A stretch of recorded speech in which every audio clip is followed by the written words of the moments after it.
Hello friends and welcome back for another episode of Indie Impressions. My name is Nick and today we're going to be checking out Zero, a bullet hell game, which is basically all about typography. We're just going to get right into this. There's not a ton to really talk about, but it is something that you should probably see because it's a pretty cool concept. All of the things that are attacking me are actually named by the thing that they are. So we've got rockets, which are embodied by the word rocket. I can shoot them. The only thing that doesn't seem to be typography are my bullets, which may actually be I's or L's or something, but I'm not sure why exactly. But we've got these wildcats, which are shooting zeros or circles at me. And basically, as, well, with most bullet hell games, you are only the point that is represented by that red O at the end of your ship there. So every other part of that can take a hit except for that, and you're good to go. So you just got to watch that one part and try and stay alive as long as you can. You'll notice there's a Japanese drum that seems to be revving up with each new encounter, and that seems to be the indication of how long before this round ends. I guess we're calling them rounds. They're really more like just encounters or a specific type of a situation. These guys are a little bit more annoying. They seem to be shooting bullets in very sort of arbitrary patterns, but we will just continue avoiding them and see if we're victorious. The drum is building. There we go. Now we've got fat men who are going to explode into a crazy series of bullets. Just try and avoid all of those, and there is no real, win condition. I mean, yeah, you do finish all of these enemies eventually, and you get through the end, but really the only way to judge how well you did is just based on how many deaths you've had.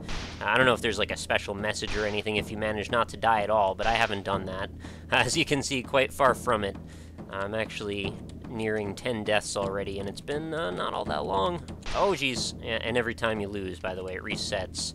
So, it does give you ample time to get used to what you're doing, but the one criticism I have, and maybe this is just me, but I feel like there's not nearly enough lead-in time after you get killed before the ship is vulnerable again. It seems like you're almost immediately, like maybe 1 or 2 seconds away from death again as soon as you respawn, and a lot of times the reason you die in a game like this is due to there being just an overwhelming number of things on the screen, which makes it much, much more difficult to find your way through.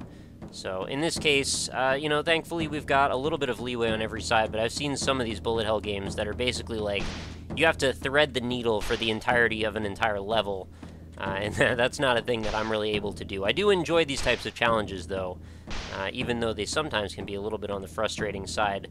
I really do like the look of the background. I think the Japanese sun on the ocean like that's a very pretty thing, but then you've got the typography in the foreground, which seem to be kind of clashing colors a lot of the time. I mean, the ship being bright green with the red O on it, maybe it aids in visibility a little bit, but it's a little clashing as well. And then we've got the pink and blue of the enemy bullets.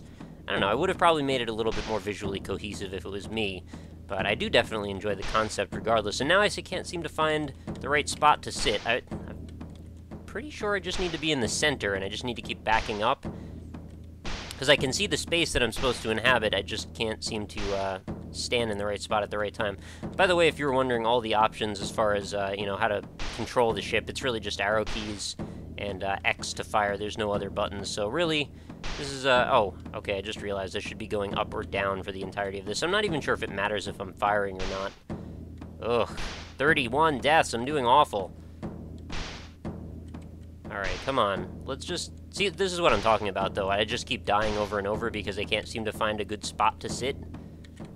Alright, there we go. Now let's just sit in one of these little canals. I can see the intersection of both of these paths, and now I gotta go forward a little bit. Okay, there we go.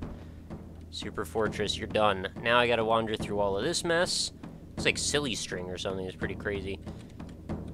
The other thing also, the game's a little bit on the short side. I think it's only like 5 to 7 minutes long. We're actually almost done with it right now, which is kind of unfortunate because I'm enjoying it. I'm having a good time. I wish there were more challenges, and I wish it got even harder, despite the fact that, I was already dying so many times. I think that's fine. Just, you need some practice. You got to get better, and hopefully if the amount of time you have on respawn was adjusted a little bit, that would probably make a pretty big difference in my gameplay as well.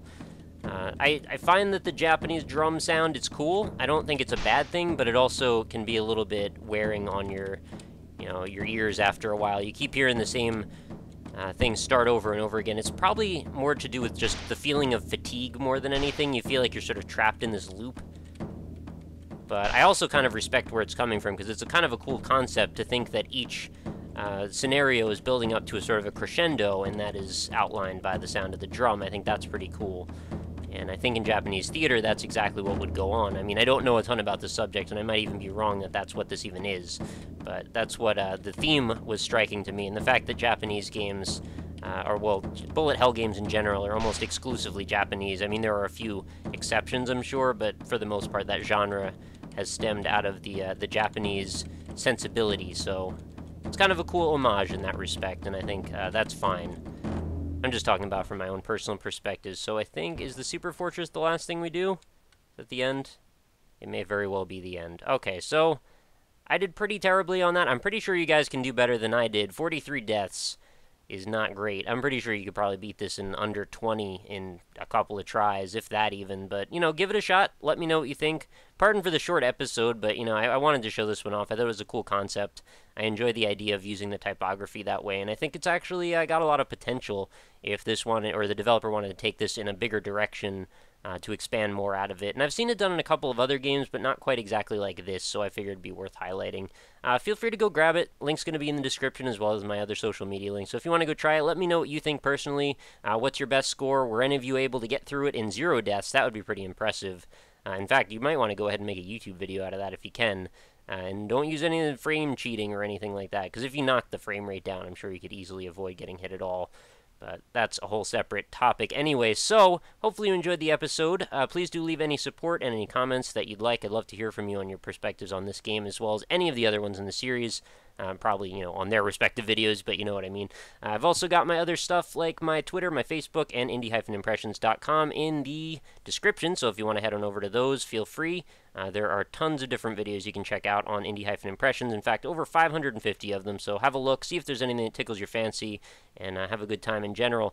Lastly, make sure you come back again tomorrow. New episodes are every single day, so I will be back again roughly around the same time. I usually upload these around between 3 and 4 p.m. Eastern Standard Time, so if you want to follow along there, definitely do so. Of course, if you would like to subscribe, that's one way you could easily get updates, provided YouTube wants to cooperate, because a lot of times they don't actually send my videos to subscribers, but I do value it regardless.